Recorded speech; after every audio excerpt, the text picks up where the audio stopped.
Hello and welcome to the Local Leaders Podcast. I'm your host, Jeff Johnson. The Local Leaders Podcast provides a platform for successful business owners to share their stories, their experiences, their advice, and their ideas in order to help our listeners achieve more success in their business and in their lives. Get ready, another great show is coming up.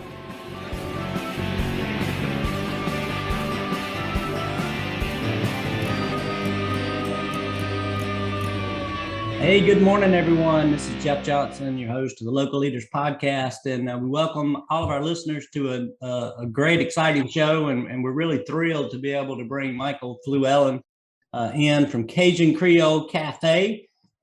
Michael's out of Dallas. His restaurants right now, he's got two. They're open in Montgomery, Texas, and Huntsville, Texas. I get that right, Michael? Yes, sir, you did. Yes, sir, and welcome to the show, Michael. Thanks for being on today.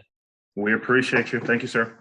Hey, you guys have, when we talked last week, you guys have an awesome business going, an awesome opportunity, and I can't wait to share it with our listeners. And I'm sure they're going to be excited for you and probably have some questions for you down the road. But to get us started, why don't you tell us a little bit about Kajun Kreol Café and what it's all about and kind of where this thing came from? So what's funny is the people that started everything, the people that approached us are actually Cajun and Creole. And that's why we spell it the way we do, because people look at it, they're like, why is it with a K? It's like, well, because that's the way it's actually spelled. They're like, oh, well, that's different. That's interesting. So we were approached by a group that already had ties directly into Wal-Mart. And I'm an investor and my partner's an investor. And they said, hey, Walmart's interested in doing this deal, opening Kajun Kreol restaurants that we've kind of talked about in their stores. We're like, okay, that's interesting. Mm-hmm. Kind of worked through all the logistics, got that done. Obviously we're starting during the pandemic, which was fun. But we kind of locked arms with Walmart. They told us everything that they wanted, the sort of things that they were looking for from us down the road, and just kind of went from there. And we opened up, honestly, right at the very beginning of the pandemic. And people thought we were nuts. But we'll be fine. We're good. I tell you what, it's there's nothing like starting back in right in the middle of change to the world that we all had to deal with, and it's amazing how people had to be more agile and find a way through it, and a lot of folks have, some didn't, but for the majority of the cases, people that we've talked to have definitely found a way through it. So. Man, it's a really cool opportunity. I was super excited when you told me about the Walmart gig, and so kind of what's the plan for for the next stores? Kind of where are you guys heading with this Walmart deal? So what we've done is Walmart is actively looking to make some changes throughout their stores nationwide. I can't go into everything just because that's their internal stuff, but we do have other store opportunities. Like besides the two stores, technically we've opened 2 stores in 7 months, which is pretty insane. And both of them have been well received so far. We're just, pushing forward. We technically secured another 2 stores. We haven't started construction. We haven't, signed the leases or anything like that yet, but that's coming. And then there's some other with the people that brought us in. There's some other opportunities with other entities on a much larger scale, if you can believe that, that are like, hey, we like this idea. We want you guys to come talk to us. So we're actively looking at a lot of different opportunities to expand the brand nationwide pretty quick. Wow. That must be just, it's probably, maybe it's not surprising to you, but did you expect this a couple of years ago? No, a couple of years ago, no, sir. Not even close. A couple of years ago, we weren't involved in this at all. This was really the last year and a half. So once, we started getting into it, it started making sense. And then I started seeing opportunities. And what was funny was when I got my personal location, which is Huntsville, the first thing I did was drive down to that store and watch traffic. I mean, I'm an old retail guy. I've been in sales 20, 30 years, however long it's been. And automatically my intel instinct popped in. And so I said, go look at the store, go to the registers, watch how much traffic's going through. And it was funny because I reported back to my guys like, dude, I've been here 35 minutes and I've seen 600 customers walk through this store, like registers. And so what's really cool is the way Huntsville is set up. Our other store in Montgomery is actually a sit down. So they've got a full dining room, which is really cool. My setup is an express. So it's really just a little walk up, setup where realistically you come directly from the register and you're walking right into my location, which is really neat. So we get a lot of traffic there. So I'm just sitting there watching and looking at the location, looking at the traffic. It's like, oh, this is going to be a winner. And I said, yes, sign me up. Let's roll. Yeah, that's awesome, man. That's sometimes being in the right place at the right time pays off, doesn't it? Most definitely. Yeah. Well, it's like I said, it's pretty amazing. So you've been 2 stores in 7 months. I am sure that you ran into a few challenges and snags along the way. Do you have anything in particular you could share with us that you had to deal with and find a way through? Most definitely. So, like you said, you have background, in restaurants. My partner and I did not. We had no background whatsoever. We literally were presented the opportunity. It made sense. And so everything has been a challenge. Everything has been new.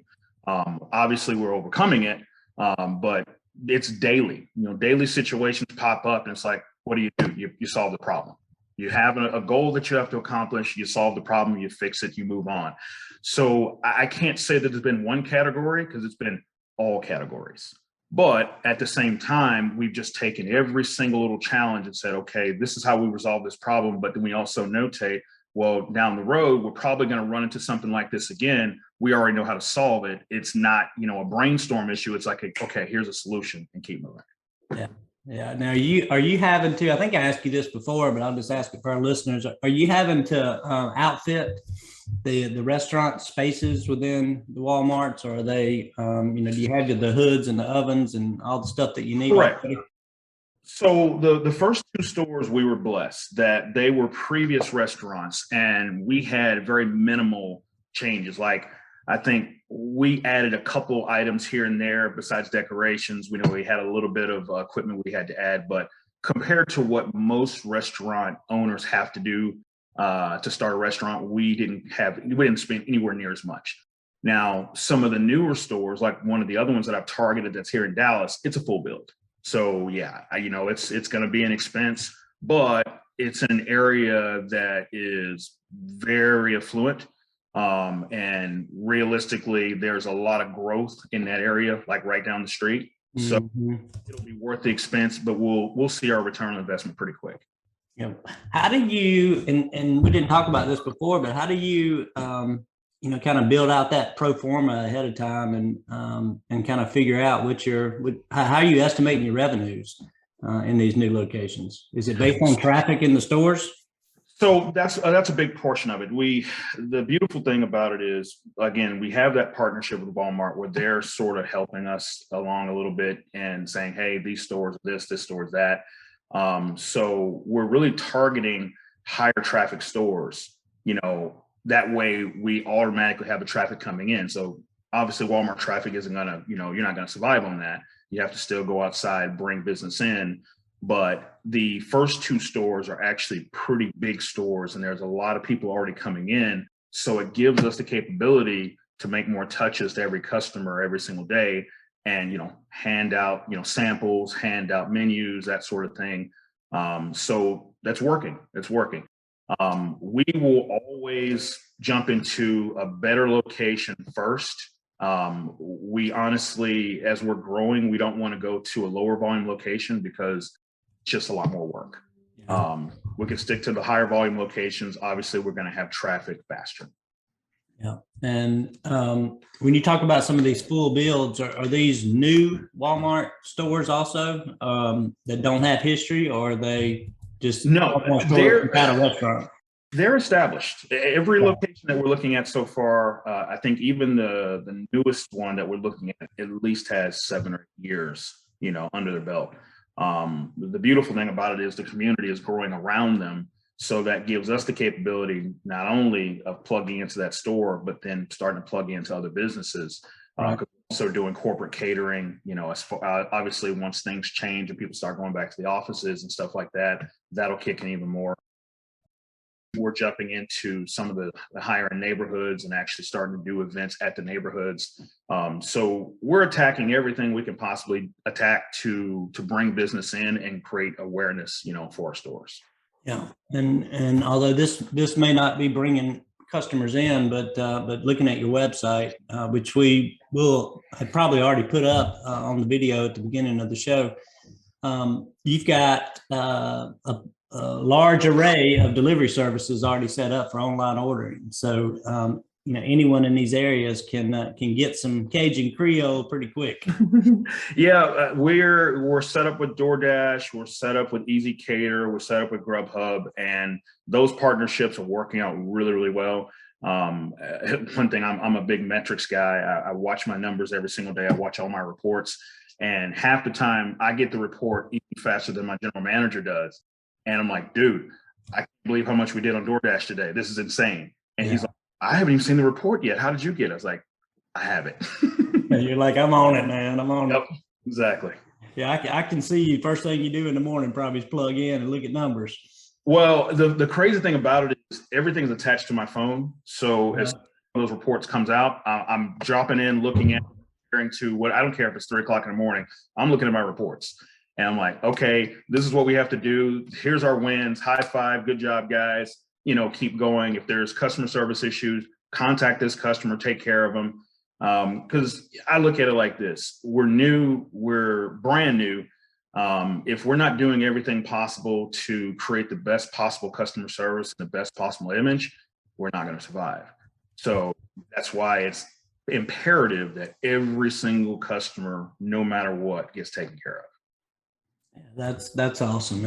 And are you guys set up on some kind of plan to monitor your customer reviews online? If you got a yes, actually yes. So through our website, that's the first big hit, and then also we get a lot of Google reviews, and that makes a big difference past anything. So what I've done is I've actually streamlined, and actually I have all of the review sites actually go to one portal. And I kind of go through and watch everything, and I'm the first person to respond. If I see it, I what I try to do is take that weight off of my GM, take that weight off of my other partner at the other store, and go through and address any issues. Even if it's hey, you guys did a good job, the food was great. I'll go in and say, thank you, Susie, we appreciate your business. Here's an extra $5 off your next order. Blah blah blah. Right. Takes so the customer does understand that, hey, we're not just some company taking your money. We actually want you as a lifetime customer. So we're paying attention to everything you're saying, good or bad. Yeah. And I think, Michael, that's a valuable lesson, because I work with a lot of restaurants, and some of them are very much like you. They're very responsive. They've got someone in charge of it and watching the reviews and responding immediately to the positives and the negatives, which I think is a critical thing that you have to do, and obviously you do as well. But I would encourage any of our listeners who are not watching this, on a real-time basis, that they may need to start doing that, because Correct. It does make a difference. Yeah, because everybody's on social media, and it doesn't matter. Especially with the way Google's algorithms work, if somebody puts a comment out there, even if it's on Facebook, if it's on Twitter, it's going to get to Google.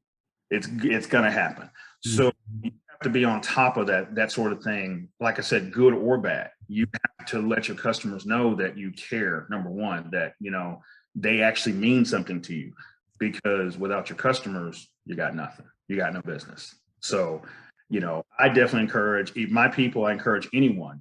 Take care of your customers in every way you possibly can. There's some situations that you can't control, but do your very best to take care of the situation. Like I said, if it's a great situation or not so great situation, handle it. Yeah.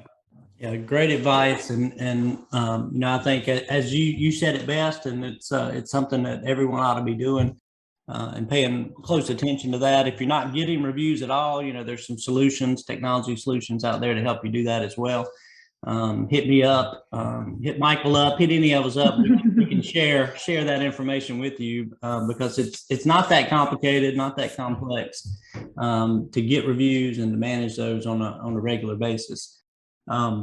So from a challenges perspective, which is what we were talking about, like you said, everything's new, everything's kind of a challenge. And then we shifted gears. You mentioned metrics. So it got me thinking, what are the key metrics for you, as you get this train, going on its tracks? What are you looking at primarily? Sales data? Everything. Sales, obviously, you have to look at your daily sales. Also, you have to look at your costs. What is it costing me to do business? What is it costing me per sale? How many sales am I getting? How much traffic am I getting? What kind of profit, am I getting out of that? What do my customer reviews look like? All of those metrics at the same time is one bubble. If you miss one, you're going to miss somewhere else. So you have to be paying attention to each one of them, because all of them as one group determine, are you going to fail, or are you going to do well, or are you just going to stay, stable? So my suggestion is to anyone is look at every little nut and bolt, look at everything possible, because that gives you a gauge of where your business is.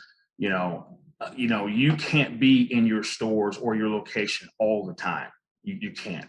Unless you're just a, 1 or 2 man operation. Mm-hmm. So you have to be able to rely on your people that are actually running your locations. But even at that, you have to check the checker. You have to make sure that you know what's going on. That's why I say most of the time I see the numbers even before my general manager sees the numbers, which is perfect, because I can then turn around and say, okay, hey, this is where we are today as far as sales. I know what our orders cost.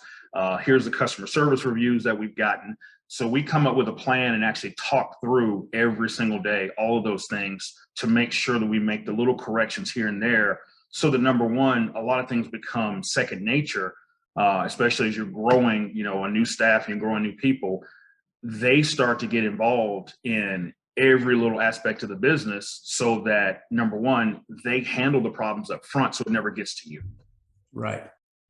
And trying to train and develop your people in order to be that responsive and to be that in tune, is another challenge that many of our owners face. How important those little pieces are. Your GM may know, but how do you get that? How do you get that same sense of importance down to the day-to-day employees? So basically, what you're asking is everybody taking ownership? So what I did from day one, the first day, my GM, he hired all my people and everything. I came down, met everybody, and the first thing I said to everybody, besides hi, was, this is not a job. This is an opportunity. We are going to expand. We're going to grow. We're looking for people who are looking for a career, not just a job to make me some money to pay my bills, that sort of thing. And I said, what am I looking at? Everybody's like, oh, I want to grow. I want to be, I want to be you one day. Cool. So every day that I'm at my store, every day that I talk to my GM, it's constantly, how do we tweak our people? If I'm there and I'll, sit there and watch, the interactions with customers, I'll give feedback on the spot. It's like, try this. Why don't you try that? It's never, beating anybody down. It's more so, I'm a sales guy. Like I said, I've always been a salesperson. So every customer that comes up to me, that's an opportunity to sell them whatever we have. So I'm trying to make my people a little bit better than the competition, and help them take ownership in everything they do and help them grow. Because what I want to see is if we have 7, 8, 9 stores available, well, I've got 8 or 9 managers that I've already trained that are ready to take those stores. And then I just go back, hire new people to fill the stores we have. Yep. For me, it's just consistent growth and really trying to grow the company from within, so that if we do have a massive expansion, I've already got a bunch of people on the bench. Yeah, and you don't have a lot of time from the sound of things and how quickly things are progressing, to where you might go from 2 locations to you may be at 10 next month. Who knows? It's funny that you say that. One of my colleagues says the same thing. He's like, Mike, I just see it. You're going to be at like 10 to 15 locations in 2 years. I'm like, dude, hold up, slow down. Come out. See it, man. I say I appreciate the enthusiasm, but that's a lot. Like, well, we'll get there. But at the same time, it's every single day that you're there, focus on every person. Make sure that that person knows that you care about them. Make sure that they're not just an employee to you, they're part of the team. They're a potential person that could be a store manager or an area manager or a regional manager or something, right, as you grow down the road. That's my focus. Is I don't care if it's a guy that works 1 day a week. I'm going to give him just as much attention as I give my store manager. Well, I think that's another critically good piece of advice, because sometimes we forget about those part-time folks, and they still have interaction with your customers and impact your business. So like you said, even if somebody's working an afternoon shift a couple times a week, they're equally important as to that 40-hour plus person who's there in front of the counter all day long. And speaking of counters, are both your locations now, do you provide full service, or Yes. is it primarily counter? Okay, so like I mentioned before, the Montgomery store is actually a dining room. So they have a full-blown dining room and a counter. The Huntsville location is just a walk-up, but we do curbside, especially with everything that's going on. We have all the delivery services. They can call in. Actually, what's really cool is if they Google us or even type in, Cajun food in their area, you can actually go on Google and actually call the store directly off Google without even going to our webpage, which is pretty cool. Yeah, so I did a lot of manual SEO work up front to save on cost instead of hiring, some big company to charge whatever they charge every month. Yeah.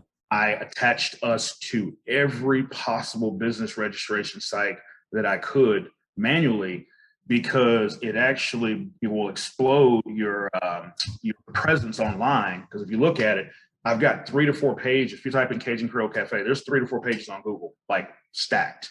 And that's all from plugging in, just adding more and more business resources without really spending a bunch of money.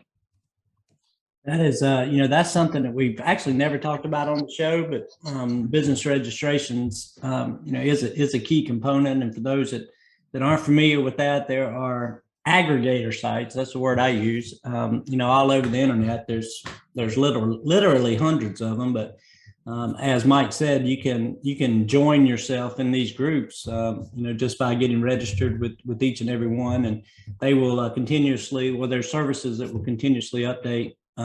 Your hours, your days open, all the information on your business automatically. And again, it'll propagate itself out on the internet and give you a lot better rankings with Google. Correct. So you did your homework, my friend. You're SEOing, you're registering, you're just doing it all. I want growth, and that's kind of where, between myself and the other guys in the group, I'm more the tech savvy, guy. The information makes sense to me. So I see a problem, or if I look online, I'm like, why aren't we there? Why does my name pop up? And so I start digging in to figure out what I have to do to get my information in this place, in that place, because no matter what you look for, and this is kind of cool. I was just messing around. I threw on Google Maps on my phone, and I was going a different direction to get to the store. And it was the coolest thing in the world. I typed in Kajun Kreol Café, and it actually repopulated the rest of it for me before I got through typing it. And immediately it brought up my Yelp scores. It brought up my Google scores. It brought up stuff on like 5 other sites, like all there together. And then it says, do you want to call the store and place an order? I was like, okay, that's cool. It's like that's all the information that I've plugged in, all the work that I've done is all coming together. So somebody could be on their cell phone looking, just trying to get directions, and I pop up. It's like, okay, cool. There we go. Every little thing you can do to promote yourself, push yourself out there makes a difference. Now, especially if you can do it for free. And that's, I'm cheap. I look at, I need to save as much money as I can to do other things, for the company. So if I can take my time and plug this information in, it's worth it. Well, that's a great point, and some people have that initiative and drive to want to get it done themselves, make sure it's done right. For those of us who don't want to do it ourselves, and I included myself in that because I'm guilty as well. You can pay to get it done, and if that's the route you take, your return on investment will come. Most definitely. And like Mike says, it's really cool if you're looking for directions to the store and all of a sudden it pops up and says, "Hey, place a call," to place an order. That's awesome. Makes it easy on the customers, especially those that were planning to do a takeout anyway, right? Exactly. They can go ahead and get in queue and just drive right up and pick it up curbside if they need to, I guess, in Huntsville anyway. Yes, sir. Yeah, that's amazing. Man, you've done a lot in a short period of time, and really blown this thing up. And as you said, you're looking to save money everywhere you can because you need to reinvest that money in the growth. Correct. And the reason that is Walmart is really invested in us moving to other locations, because obviously right now we're just in the Houston area. But we're heavily targeting Dallas. But then also too, we want to look even past Texas, to other states. So we have to get our process in place. And also what's really neat is we have a ton of entities that are coming to us already wanting to purchase franchises. Yeah. That's kind of, in the wind right now. We're kind of waiting it out until we feel comfortable that our process is 100%, our SOPs are in line. Everything is perfect before, number one, I say, "Hey, yeah, let's go ahead and get you guys a franchise." When we feel like we're perfect, then we'll franchise out, but we're not that far away. Yeah. Are you working with anyone? Have you reached out for third-party help yet on kind of getting the franchise piece started? Or no, all of those resources are internal. We've got a pretty heavy group behind us that already has experience and resources to make that happen. Gotcha. Just a matter of us saying, "Okay, we're ready to turn the button on." Yeah. Because as it is right now, personally, I'm holding back probably 11 different franchisees. And they were ready to start right when I started. And I was like, "No, let me be the guinea pig. Let me go through here and figure everything out and figure out how to make your life easy. Because if you're going to give me money, I want to make sure that your money, you know where it is, number one, and also two, you have no concerns and your return on investment, comes back to you very quickly." So like I said, we'll start franchising soon. Just we need to get everything in line perfect for us first, and then we'll go that direction. Yeah, from an operational standpoint, building out those SOPs and getting that work done, I guess is normally step number one anyway. You've got to get your processes and systems in place and lock that stuff down as tight as you can, and then you can replicate. Exactly right. And during that process of getting those things down, you're going to find things that aren't quite the way they ought to be, and you're going to have to make changes. And so that's the whole point of that SOP process and proof of concept, so that when you do offer franchises, you significantly reduce the problems that those franchisees are going to run into. Exactly right. Yeah, that's awesome, man. I'm sure a lot of our listeners are like, "Man, this sounds like a really cool opportunity," and maybe that 11 will go to 22.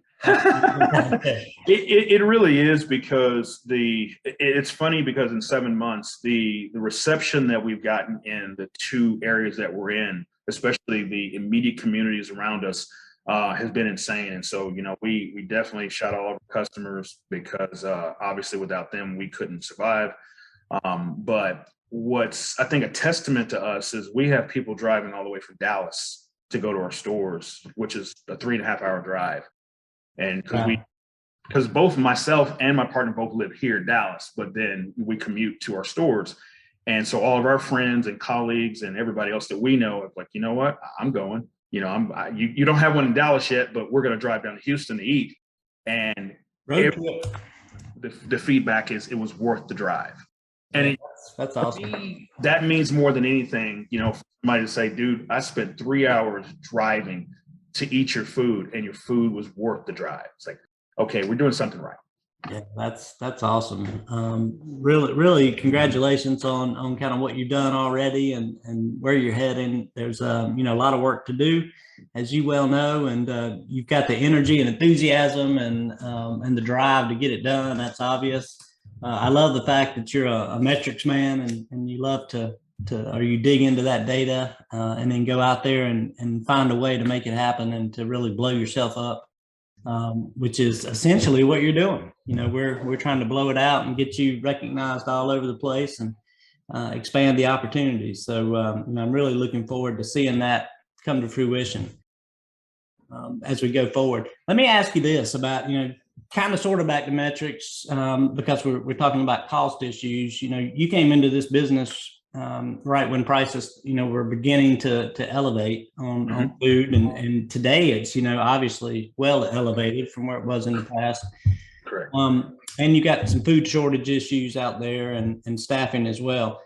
How are those impacting you and kind of what are you doing to try to address them? So we did have some issues initially. They weren't dramatic for us because we were sort of talking about it from the beginning, like right even before the stores opened. We figured there was going to be some point where some of the supplies and some of the food and stuff like that was hard to get because obviously we were in a shutdown. When we opened our store, the country was shut down. Yeah, there was only certain places you could go. So what we've done since then is we've built a network of different vendors that we can pull from if we need to. So we really don't have any downtime. I think as a whole, we've had maybe 72 hours maximum in 7 months of where we didn't have one product or another.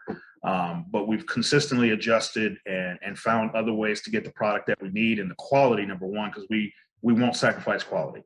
If we have to pay a little more for it because we say that we're authentic, and we are, our ingredients have to be right. And if a vendor does not have the proper ingredients or the proper quality, we won't buy from them. So we've just consistently adjusted and looked every possible place we could to get our food and stuff in. But we've been successful with that. Yeah, that's awesome. And how about on the staffing side? Were you staffed up two locations now? Was that more challenging than you thought? Was labor cost higher than you expected? No. Well, what we did was we actually started paying a little higher than most restaurants of our caliber because we wanted to attract good talent. And like I said, going back to, we're more so focused on having leaders down the road versus warm bodies. To me, a warm body doesn't do me any good, because that person could be there today and not be there tomorrow. That's not what we're looking for. So we poured through, a lot of different people, and we're consistently, looking through, different job sites and looking at candidates because, like you mentioned before, we could explode pretty quick. So we've been pretty lucky where we haven't had a lot of turnover. We've had a couple people, part ways, here and there. But for the most part, the majority of the people that we've brought in from day one are still here. And obviously it's only 7 months, but they're happy and they're still here. And so we continue to strive to make sure that we create a good environment to work in, a competitive pay environment where we actually been pulling people from other restaurants.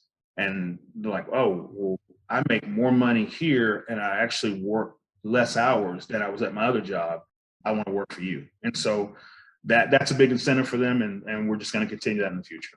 Well, I think the average, the employees that are working in the restaurant space, front of house, back of house, whichever, all of them, want more out of that job. Typically it's a job. A lot of people want more of a career, and that's why we've lost, a number of great people from this industry is because, they were kind of stuck and pigeonholed, as a server for the rest of their lives or as a line cook. And when you find an opportunity that is career oriented and with a growth oriented company like you guys, then every time you grow, you are creating more opportunity for people to step up, improve their skills, and move higher up the ladder and the pay scale as well, and get a better life overall. So, that I think will make a big difference on the staffing side. Well, and a prime example, early on, we actually promoted a new hire, and actually that new hire is now the manager of my store. In the beginning, we thought she was a little green, but she was bubbly. She had good, really good customer service skills. She came, highly recommended, and we're like, okay, this is somebody we can promote down the road. And I had this discussion with my general manager. It's like, yeah, I just see something in her. I can't put my finger on it, but she's going to go very far with us. And within 4 to 5 weeks of her, just being a regular associate, we offered her the store. It made sense. And it's working. She does a very good job. She keeps her customer service scores really high. She has already gained a lot of new customers. So like I said, we really focused on making sure that we grow our people internally and then give them the opportunities down the road. Because again, if 3 or 4 more stores come up, I need managers. And so even my little part-timers, I'm teaching them on a daily basis. This is what it takes to take care of customers. This is what it takes to grow. This is what it takes to reach out and actually explode the business. So it's working. We're going to keep moving. Sir, what do you think the next big challenge is going to be for you guys? What do you foresee as the next obstacle to overcome to get that growth you're looking for? Well, I know for a fact when we move into the blank stores, obviously that's going to be a big challenge. That's going to be a lot of capital and everything up front, and a lot of time because we have to get it right. The next challenge is definitely the new stores that are blank, that have nothing. Because again, the first 2 stores were kind of a template where we're like, hey, it has everything. We just need to add a couple little things here and there. We just move in. The new stores, because it's a challenge and it's gonna be fun at the same time, because I really like designing. And so it's funny, I've walked to that space 4 or 5 times, taken a lot of pictures, run some 3D video, and I've started to sort of plug things in place digitally, say, okay, this needs to go here, this is gonna go here, this is how I'm going to maximize the most sitting space, that sort of thing. And it's not more a challenge, it's more so time. Because we still have to obviously run the stores that are open and also build out a brand new store at the same time. So that would be the next big step for us and the next big challenge, but we're ready to lock it up. Yeah, well, I'm excited for you. It's there's lots of opportunity all across the country, and I'm sure our listeners across the country will be thinking, I want a Kajun Kreol in my Wal-Mart. I had a buddy out of Sacramento call me 2 days ago, and he's like, dude, the moment you come to California, you're gonna blow this thing up. I was like, we'll get there. We'll get there. Yeah, everybody wants you to grow quicker than is probably appropriate and responsible, right? Oh yeah, we're not going to saturate ourselves and just do anything that doesn't make sense. We're, like I said again, we're going to make sure that when we make a move, it makes sense, it's proper, it's a calculated move, so that we reduce risk. But at the same time, we want to make sure that as the demand grows, that we get into the areas that the demand is in, so we can start taking care of those customers. Absolutely. Well, it's super exciting, and I guess as we kind of move toward wrapping this bad boy up today, I want to ask you kind of one final question in regards to advice or words of wisdom that you might have for any budding entrepreneurs, restaurateurs who are kind of just getting into the game, or maybe just have kind of gotten started. What would you tell them in terms of advice outside of all the stuff you've already shared? I would say, think of it this way. You started this business, or you started planning this business with a dream, to your dream. Make sure that you do everything you can possibly do to help yourself grow. if you have any challenges, you have anything negative that comes your way, step over it, keep moving. Even if it's a challenge that you just don't know how, to accomplish, reach out and get some help. Talk to some friends, whatever else, someone else that's in the industry that's done the same thing, but don't give up. You came into this with a dream. You came into this, wanting to accomplish something. So accomplish it. I think that is well said, my friend. I appreciate you sharing that. And, I like that last piece, actually. It's kind of like the just do it thing. It's like, go accomplish it, man. You had this big idea and this big thing. Don't let anything get in your way and just make it happen. Right. Exactly right. Love it. I love it. Well, again, for all our listeners, we got Mike Fluellen here from Kajun Kreol Café right now over in Texas, but looking to grow this concept across the country, and working with Walmart is certainly a great place to start. So start looking in your Walmart for Kajun Kreol near you, and we'll get this bad boy blown up. And in a few years, hopefully we'll be all over the place. Right, Mike? Exactly right, sir. Yes, sir. Well, thank you for taking time to be on our podcast here today. We appreciate you being on. And again, we're going to have your website showing up here at the bottom of the screen about this point in the video. And again, anyone in the area, Montgomery, Huntsville, Texas, go online, go to the store, just go and enjoy some Kajun Kreol. Right. We appreciate the opportunity, sir. Thank you. Yes, sir. Thank you so much. And for all our listeners, thank you for joining us for another episode of the Local Leaders Podcast. I'm your host, Jeff Johnson, and we look forward to seeing you on our next episode. Thank you.